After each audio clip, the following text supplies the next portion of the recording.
tayo kay Lord. Amen ba? So, welcome po to Lighthouse Church. Welcome to Lighthouse Sundays. Welcome home. Sabi mo nga sa katabi mo, welcome home! Amen. So tayo po ay kasalukuyan na nasa series sa church entitled kay Sobra na Yan. Sino po dito? Na mekos-mekos mo na. Diba? Sobra na yan, di ba? We talk about the dangers of too much.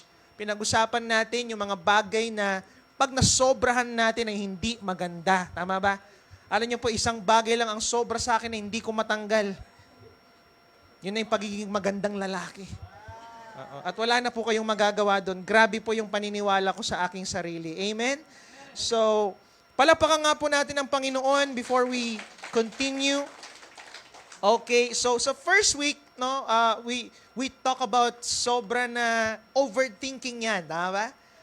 Usually tayo po ay na we tend to overthink when things are not going our way sa ating mga buhay, tama po ba? Pero natutunan natin na ibigay natin sa Panginoon yung mga bagay na hindi natin kaya. Okay? Last week naman we talk about sobra na sobra na simula yan, di ba? Ang dami nating nasimulan, hindi naman natin tinatapos, tama po ba? Pero salamat sa Lord, nga po pala sa mga online viewers natin yan, huwag nyo naman pong simulan, tapos di nyo po tatapusin. Okay ba yun? So lahat po na lang dyan, di ba? Huwag kang aalis dyan, tama ba? Tapusin natin, ibang-iba ang tinatapos, tama po ba? Okay. So ngayon, siguro nagtatanong kayo, ano kaya ang ending ng series natin, di ba? Ano kaya ang magandang pantapos, pansabog natin sa ending natin, no? Anyway, I am Pastor Paul Segawinit. Okay, I am senior pastor of this church. So, let me start with this. Isa po sa mga topic na hindi madalas pag-usapan, okay, sa simbahan at ng maraming mga Kristiyano ay ang second coming ni Christ. Tama po ba? Meron pa dito pinag-usapan niyo yan? Diba? Hindi, pinag-usapan natin yung, di ba, yung bless tayo ni Lord, pinag-uusapan natin yung dinisciple natin or something about magandang nangyayari sa buhay natin. Pero malimit natin pag-usapan ng second coming. Tama po ba? Nalala ko sa Manawag dati, meron kaming ginaganap na anong tawag na doon? Tinignan ko talaga si ate, no? Kasi medyo, medyo sa last generation. Joke lang. Ano tawag na yun, Dad? Yung parang itatapon nung meron yung, alam niyo ba yun? Yung parang may event na parang about second coming, tapos itatapon, meron yung lalabas doon yung demonyo, di ba? Isa-isang itatapon doon sa nakalimutan ko na tawag doon, no? Parang ako lang ata yung buhay nung time na yun. Alala niyo ba yun, Kuya Kenneth, Kuya Daddy Bishop? Anong pangalan po nun? O, di ba? Sensya na po kayo. Medyo, na kami, nag-iedad na kami. No? So, maalala niyo ba? Performance yun di ba? Meron siya, tumutugtog siya, di ba? Dahil, tas biglang dumating si Lord, biglang kukunin yung mga, di ba? Yung pala, kasama pala nila yun. No? So, nakalimutan ko na, Judgment Morning. Ayan, Judgment Morning. Ayan, mga 1960, di pala, no? Mga po yan, medyo nagsisimulang mga Kristiyano dito, no? So, Judgment Morning. At dati, pag sinasama ako, pag may mga event na ganun, takot na takot po ako. Kasi bigla silang kukuha sa no? Yung pala, pala yun? Kasama pala niya, kasabwat pala. Kaya ako naman, kabang-kaba ako. Baka, tapon ako kasi nakakatakot talaga. May mukhang demonyo talaga doon na talagang kukunin ka. Pero ang story kasi noon na sinishare lang that really, second coming is real. Diba? So, maraming ayaw pag-usapan ng second coming kasi scary. Nakakatakot, di ba? Ano ba naman yun? Iba naman natatakot, yung iba naman boring pag-usapan kasi ano ba naman yun? Ending na. Di ba? Yung ika naman, weird. Pag binasa niyo po ang Book of Revelation, talagang weird talaga. No? Maraming mga bagay doon na unexplainable. Ang hirap intindihin. Pero taliwas po sa general knowledge ng karamihan na nakakatakot, boring, weird, hindi po ganyan ang description ni Jesus sa kanyang muling pagbabalik. Gusto niyo po bang malaman? Okay. So, basahin natin sa Matthew 24:26 to 44.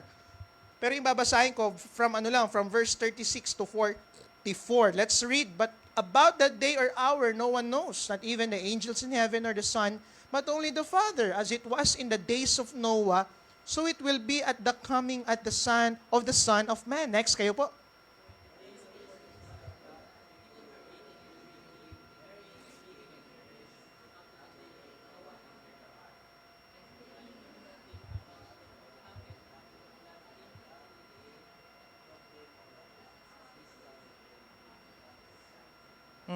Two men will be in the field. Dalawang tao daw. One will be taken and the other left. Two women will be grinding with the handmill. One will be taken and the other left. Yung isa daw, nagre-reels. Dalawa daw man nagre-reels, o dalawa nagbi-video. Yung isa yung isa mawawala, yung isa matitira. Parang ganon yung nangyari. Verse 42, sige po.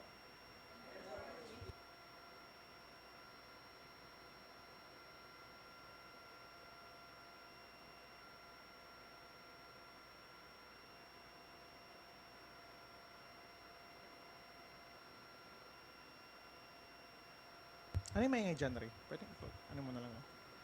Okay, next. So you also must be ready because the Son of Man will come at an hour when you do not expect Him. Okay, okay, God bless His word. Tapos na pala. Okay. So based po sa binasa natin, there are truths about the second coming of Jesus. Merong mga katotohanan na based mismo sa bunganga ni Christ patungkol sa kanyang second coming. Unang-una is no one knows. So sabi ni Christ, yung second coming daw ni Christ, walang nakakaalam. Kung tatanungin niyo po ako ngayon, Pastor, alam niyo ba kailan darating si Lord? Yes po, January, o di ba? Kaya pag may mga nakita kayong mga religion, paniniwala na nagsasabi na gantong araw darating si Christ, mali na talaga yun. Kasi in the scripture, wala po talagang sinabi, wala daw nakakaalam. Okay ba yun? Sabi niya, walang nakakaalam ng araw, walang nakakaalam ng oras. So, pwedeng madaling araw, grabe naman yun, madaling araw, no? Di ba? Yung kasagsagan na, di ba, nagpe-prepare ka, may ginagawa ka. Sabi niya, not even the angels, hindi rin alam ng mga angels kung kailan darating o babalik si Lord. Ito matindi, nor the Son, even Christ Himself, does not know. Only the Father knows His second coming. Okay ba yun? So, walang nakakaalam. Okay po ba yun? Pero alam ko po. Hindi, joke. Wala nakakalam, pero alam ko po. Pangalawang truth about the second coming of Jesus is it is like the days of Noah. Sabi niya, para daw siyang panahon ni Noah. So, maganda, malaman natin, ano ba nangyari nung panahon ni Noah? Nung before the flood came. Okay, ano ba nangyari? Sabi doon, as it was in the days of Noah, so will be the coming of the Son of Man. For in the days before the flood, people were what? Eating and drinking, ano pa, marrying and giving in marriage. Dati po, sa mga hindi nakakaalam, marriage po ang pinaka talagang bonggang event, no, sa isang pamilya. Yun na po yun. Wala na pong, ngayon, dami-dami nating event. Tama po ba? Meron tayong reunion, ano pa ba? Meron tayong, basta, ang dami nating event ngayon. Pero dati po, marriage lang po ang pinakabonggang event. So lumalabas na parang sinasabi ni Jesus Christ dito na sa muling pagbabalik ko, nagmumukbang ang mga tao. Oh, nung panahon, sa pagdating ko, nasa it all yung kanon. People were hindi, siguro para mas maintindihan na lang natin, ito yung panahon na sobrang ganda ng buhay. Saka ako darating. Diba? Ibig sabihin, if we summarize Christ's second coming, according to His own words, listen to this, basahin po nito. Okay, next, in the last days pala, the world doesn't concern themselves about Christ's return. Why? Because of the overwhelming successes, fame, and achievements in life. So kung akala natin ang pagdating ni Christ, gera, matinding ganto, hindi. Sabi nila, hindi anak, darating ako sa panahon nag-i-enjoy ang mga tao. At sa sobrang enjoy nila, wala sila sa church. Hindi kasi dumating yung nila yung 13-month pay. O may 13-month pay po ba ditong dumating? Thank you, Lord. Wala pa pala, no? O meron po dito may mga bonus na sa mga ninyo, di ba? Ang bosses po ninyo, di ba? Sobrang doon na daw sa time na sobrang nag-enjoy na daw yung tao, katulad daw nung nangyari sa panahon ni Noah, doon naman darating ang Panginoon Diyos. Alam niyo po ba, nabubuhos ng success story sa pagdating ni Jesus. Sa panahon ni Jesus pala, pag dumating na si Christ, ito ito yung panahon na sobrang ganda na ng buhay ng tao. People will be tired of failures, ayaw na ng walang aircon. Sino po dito halos naka-aircon na rin po tayo madalas? Yung iba nga nagre-reklamo pag walang aircon sa church. May aircon ka ba sa bahay niyo? Ang init naman dito, di ba? Pero sa bahay pala, sanay naman pala walang aircon, di ba? Ganun ang tao ngayon, galit na galit minsan. Yung pala, hindi naman siya, di ba, nagets natin, ayaw na maglakad.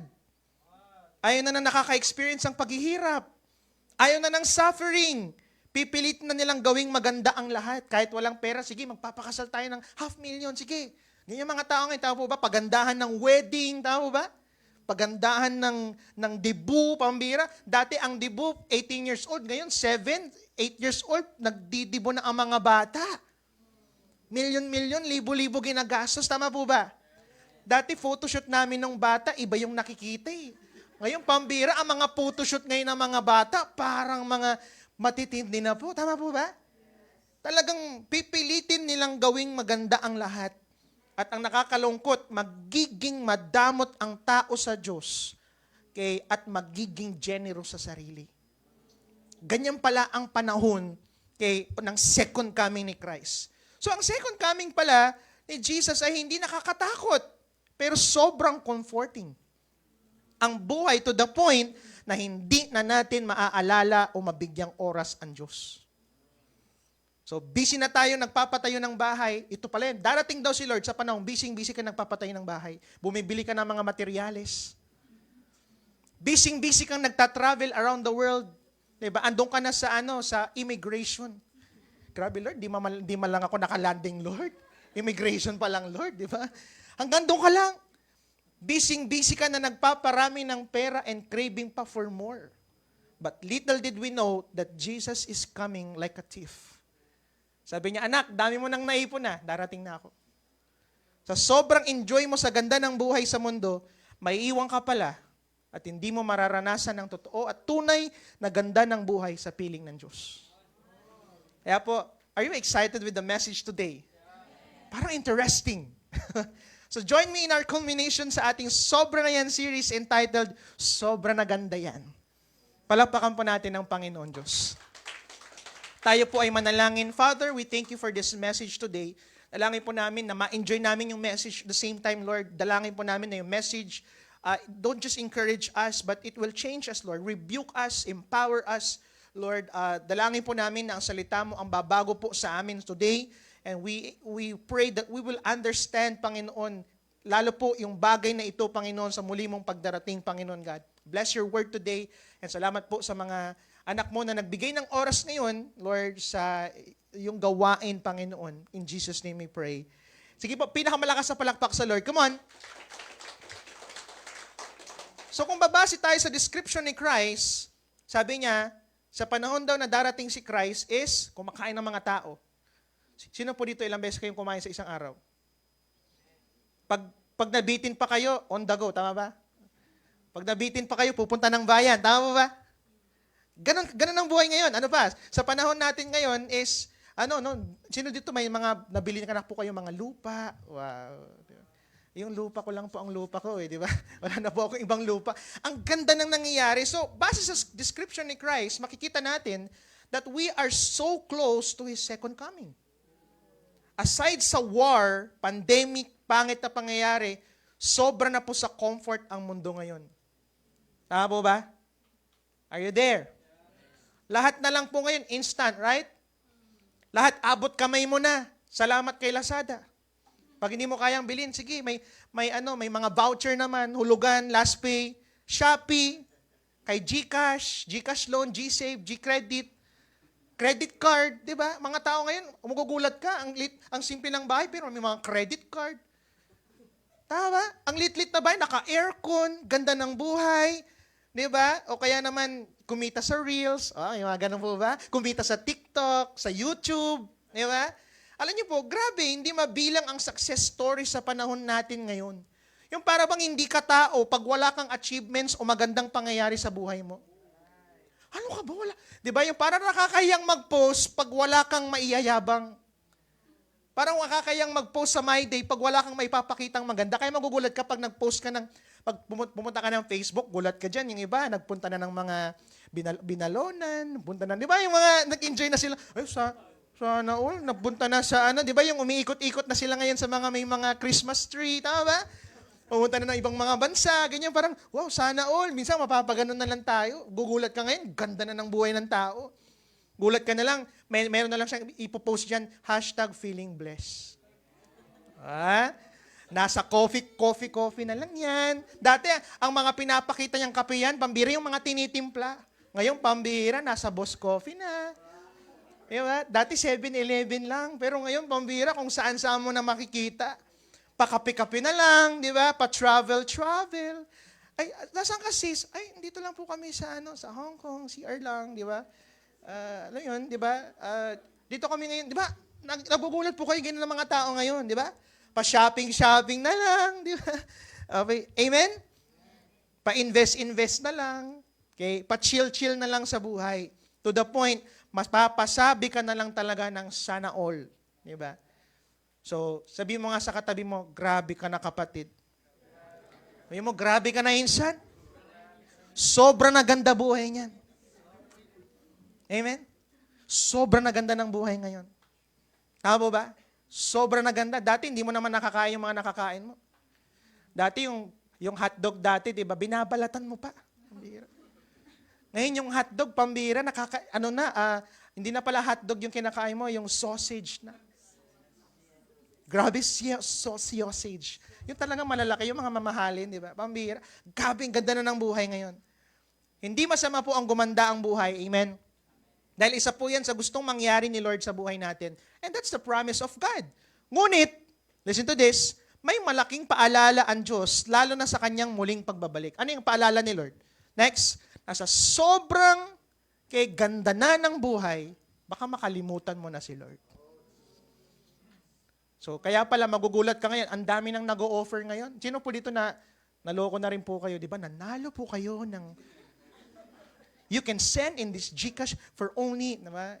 Lately nga lang, mayroon kaming kaibigan dito sa church na ano yung nahack yung ano niya, yung Facebook niya.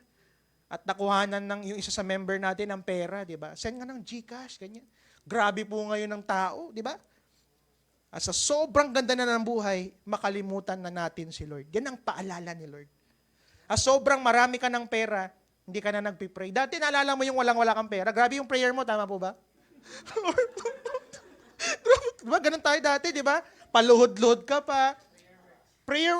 Alam niyo po, prayer works dati, punong-puno.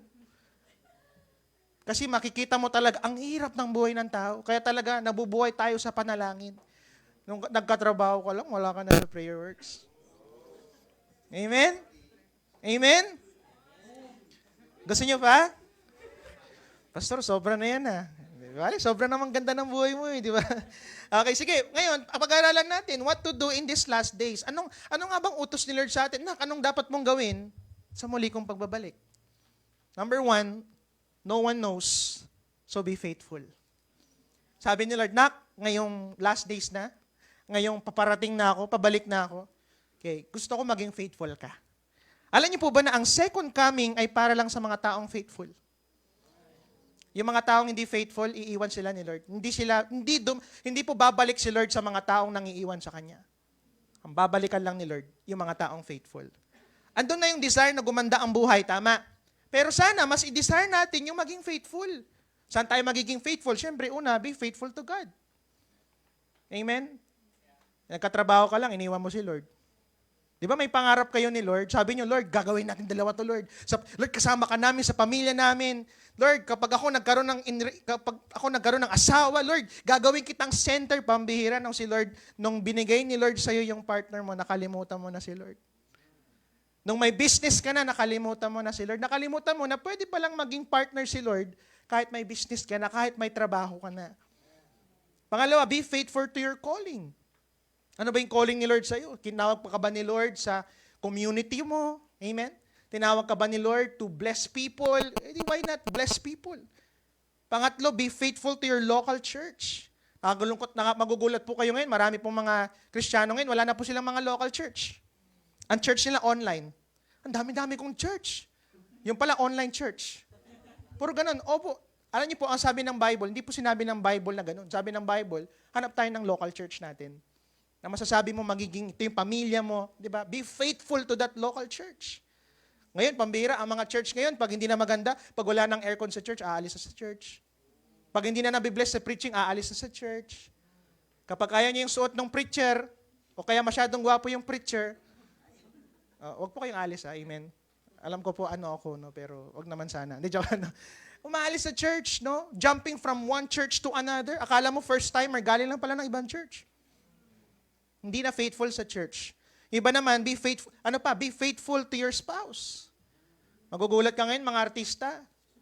Pinakamatindi, after kasal, hiwalay agad. May mga ganyan nangyari. 2 months, 3 months, 1 year, 2 years after, hiwalay na. Wala nang faithful sa pag-aasawa. Are you there? Pero sabi ni Lord, nak, maging faithful ka sa asawa mo. Meron po ba dito katabi mo asawa? Pag di mo asawa yan, wag mong sabihin na. Sabihin mo sa kanya, I'll be faithful to you.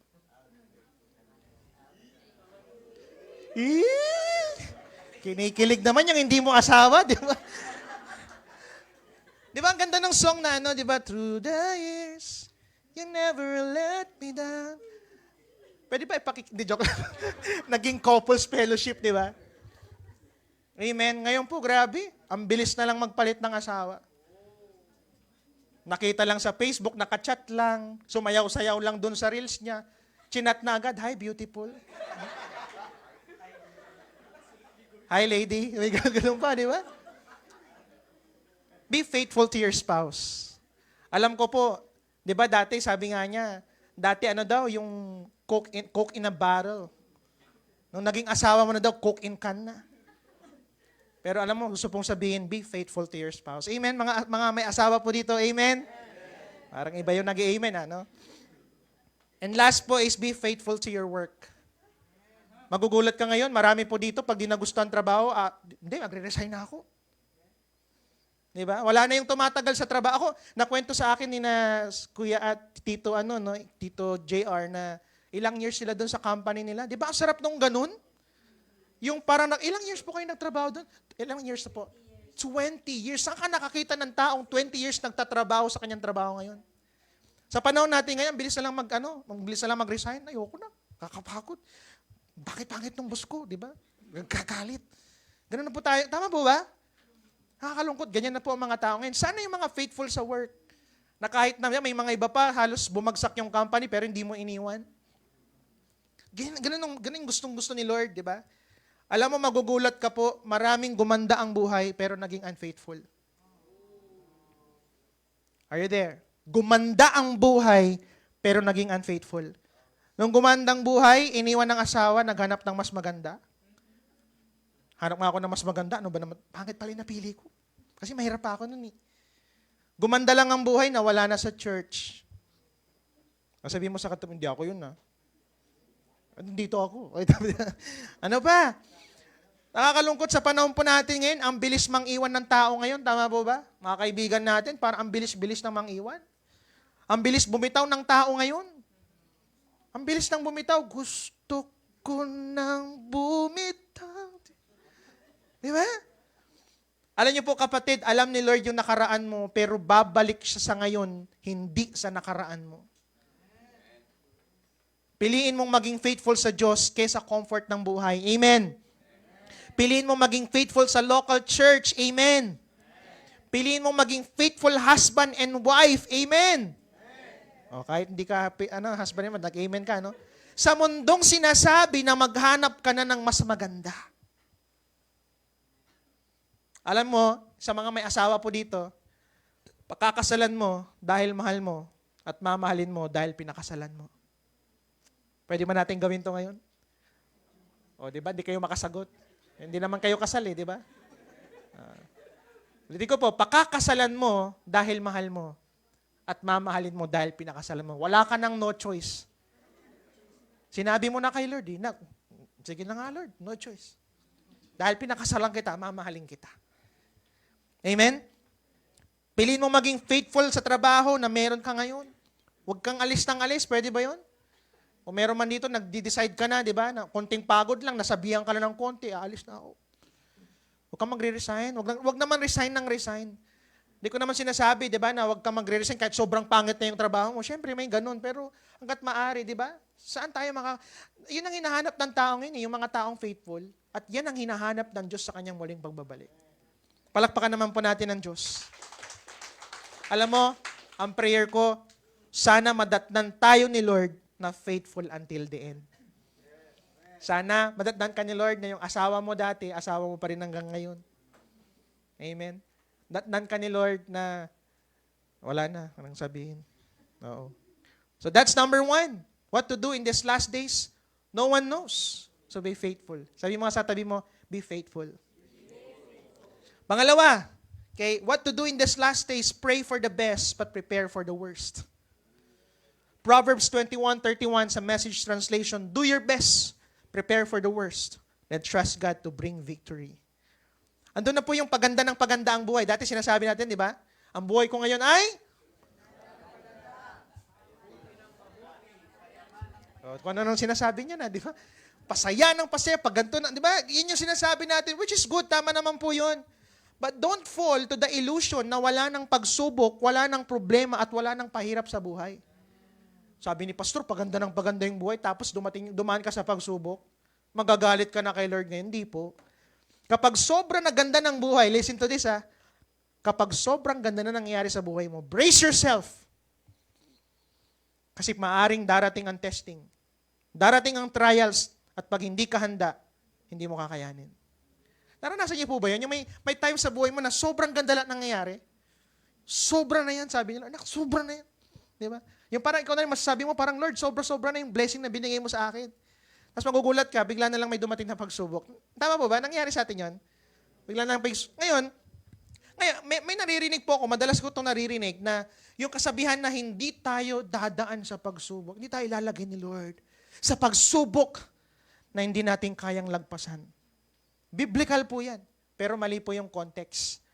Alam niyo po, I'm here to correct that. Ibig sabihin pala nito, may mga times pala, next, na idadaan talaga tayo ni Lord sa isang pagsubok na hindi natin kakayanin. Para tumawag at lumapit tayo sa Kanya. Parang kulang natin ang pagsubok na hindi natin kakayanin. Yan, kakayanin para tumawag at lumapit tayo sa Kanya. Kasi kung kaya mo lagi, hindi ka nalalapit kay Lord. At pero try nyo yung gano'n, may pagsubok ka, tapos sinabi mo kay Lord, hindi ko to kaya, Lord. Hindi ko kaya, Lord, iniyak mo na lang kay Lord, tapos gulat ka, pinalakas ka ni Lord.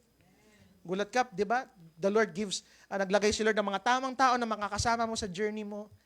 At sa gulat ka, napagtagumpayan mo yung problema at pagsubok mo. Amen? Yun nangyari sa amin po, sa aming pamilya, grabe po yun. Di namin kaya yun. Pastor na po kami, ilang years na kami sa church.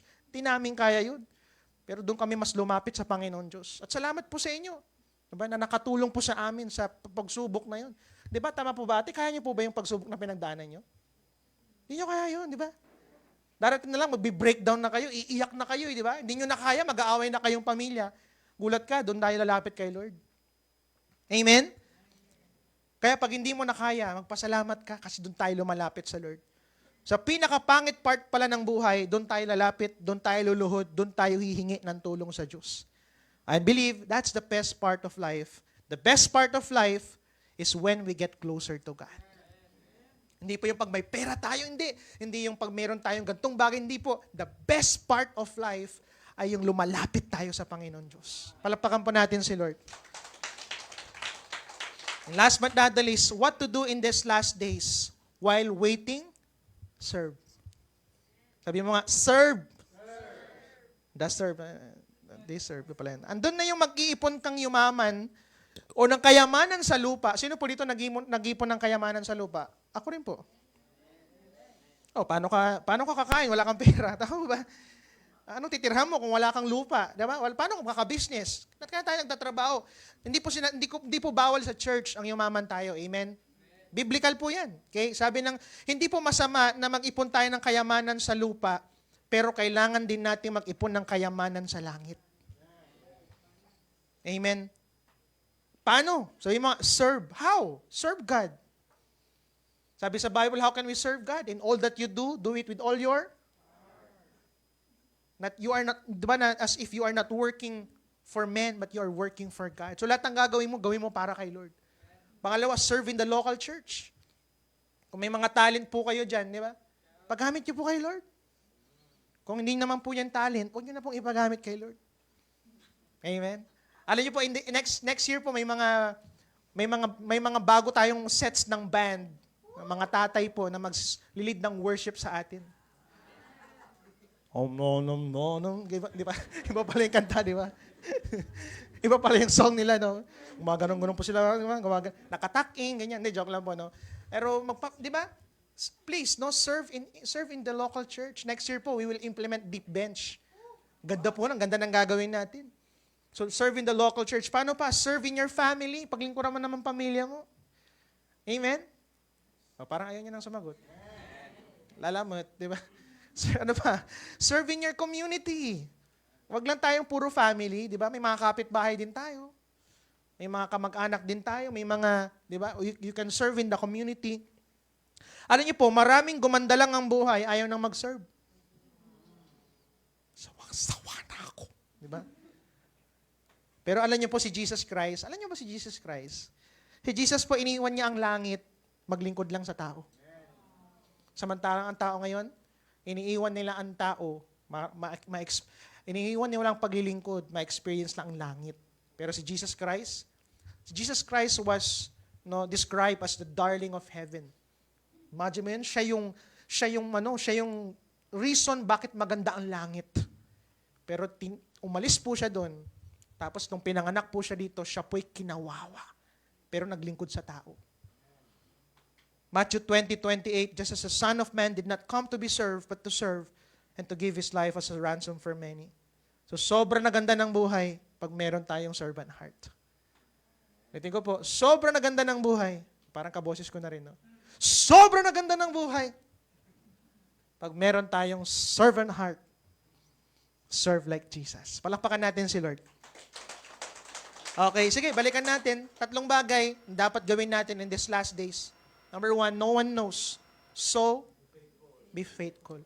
Can we just be faithful right now? Pangalawa, pray for the best, but prepare for the worst. And last but not the least, while waiting, serve. Sige po, minsan pa, pinakamalakas mong palakpak sa Panginoon Diyos. Whew. God bless His Word. On my conclusion, kay church, kung inaakala mong ang ganda na ng buhay dahil may sakyan ka, may bahay at lupa, may pera, may capacity ka na to travel from one place to another. Pwede pa nating pasalamatan si Lord doon. Sige po, can we just thank God for the blessings that we have now? Hindi po ba ang layo na ng buhay mo ngayon sa buhay mo dati? Yes, may pagsubok pa rin. May problema pa rin. Pero di ba, hindi mo ba alam na marami sa atin ngayon, nabubuhay na tayo sa mga panalangin lang natin noon. We are living in the grace of God. But let me tell you this. Inakala mong sobrang ng ganda ng buhay dito sa mundo, wala pa yan sa ganda ng buhay sa piling ng Diyos. Hindi ko po sinasabing mamamatay na po tayo, hindi po. Ang point ko po dito sa inyo, don't live like this life is the last life. No. There is life more than this life. There is better life than this world can offer. John 14:1-4, bago umalis si Christ, kabado ang mga disciples, anong gagawin namin? Sabi ni Christ sa kanila, nagbigay siya ng pangako, nagbitaw. Sabi niya, anak, do not let your hearts be troubled. You believe in God, you believe also in me. In my Father's house. Sa Tagalog version, ganda po nito. Sabi niya, sa bahay ng aking ama, maraming tahanan doon, maraming kwarto. Uuwi lang ako para i-prepare yung place para sa inyo. At pagbalik ko, sabi niya, kukunin ko kayong muli. Sabi ni Lord, I will come back and take you to be with me, that you also may be where I am. You know the way to the place where I am going. Alam niyo po, nung pinag-aaralan po namin yung second coming sa Bible School, hindi ko makakalimutan yung sinabi ni Bishop Manny sa amin, yung mentor po namin, yung aming teacher. In-explain po niya kasi nasa Bible po doon, gaano kaganda ang bahay natin sa langit. Anyway, ang langit pala is just our temporary home. Pagkatapos po ng langit, masisira ang mundo at kikreate ni Lord ang bagong New Jerusalem ang tawag, and that's the new earth. At muli po tayong bababa at doon po tayo maninirahan. So heaven is not our ultimate or ending ng buhay natin, di po. Temporary home lang natin yon, tapos lalagay tayo ni Lord sa mas magandang bahay. Sinabi niya doon, ang ganda ng bahay po natin doon. Dito, hirap na hirap tayo magpatay ng bahay. Pero hindi mo alam si Lord, habang nagsaserve ka sa Kanya, kahit yung mga maliit na bagay, tinatapos niya yung bahay mo sa langit. Kaya sabi ni Bishop Manny, ilang taon na ako nagsaserve kay Lord, ang daming offer sa akin na huminto sa paglilingkod, ang daming nag-offer sa akin, hindi maging faithful, but I remain faithful. Sabi niya, kahit pa magkahirap-hirap ako, hindi ko ipagpapalit sa ganda ng buhay ngayon yung ganda ng buhay next life. Alam niyo po, ang bilis ng buhay sa mundo. Tama po ba? Ba't po pagpapalit sa napakaiksing buhay sa mundo sa eternal life after this life? Ang greatest comeback natin mga Kristiyano is when Jesus comes back. That's the greatest comeback. Yung mga nagsasabi sa iyo, hindi ka magugulat ka na lang pagdating ng Panginoon Diyos. You will experience life to the fullest. On Jesus' second coming, sobrang ganda buhay niya. Sabi po sa description po, sa langit, iba yung nakita ko, no? Sa langit, wala nang beer, sabi niya. That's why we drink it here. Iba pala, no? Hindi, sa langit daw, sa langit, wala nang hirap. Sa langit, wala nang sakit ng damdamin. Sa langit, wala nang sakit. Sa langit, wala ka nang iisiping gastusin. Sa langit, wala ka nang problemahin. Because sa langit, we have everything. So, ang tunay na yaman o reward natin, wala po dito sa mundo. Okay po yan, magkaroon po kayo ng mga bagay sa mundo. Pero hindi po yan ang ultimate. Why? Because Christ is our ultimate and greater reward. So, what should we do now? On my conclusion, as we end, Hebrews 12 verse 2. Ito daw pala ang sikreto. Fixing our eyes on Jesus. Wala yung verse? Jesus, the pioneer and perfecter of our faith. For the joy set before Him, He endures the cross, scorning its shame, and sat down at the right hand of the throne of God. Ibig sabihin, kapag sumusobra ka nang nag-overthink, just fix your eyes on Jesus. Lord, di ko kaya to Hindi, anak, huwag mo nang isipin yan. Fix mo na lang sa akin. Ako na bahala dyan. Kapag marami ka nang simulan, di naman natatapos, Lord, parang wala naman nangyayari sa buhay ko. Just fix your eyes on Jesus. Why? Because whatever He started, He will finish. Amen? Sino po dito, unti-unti nang sinasagot ni Lord yung prayer request mo? Sabi ni Lord, anak, simula pa lang yan, tatapusin ko lahat ng request mo sa akin. Kapag sumusobra ka na sa ganda ng buhay sa mundo, fix your eyes on Jesus because Jesus is the ultimate reward. Mga kapatid, focus your eyes on Jesus because Jesus is more than enough for us. And one day, He will come again and we will have a reunion. Sabihin ni Lord sa iyo, anak, welcome my good and faithful servant. Come. Tatayo po tayong lahat, palakpakan po natin ang Panginoon Diyos.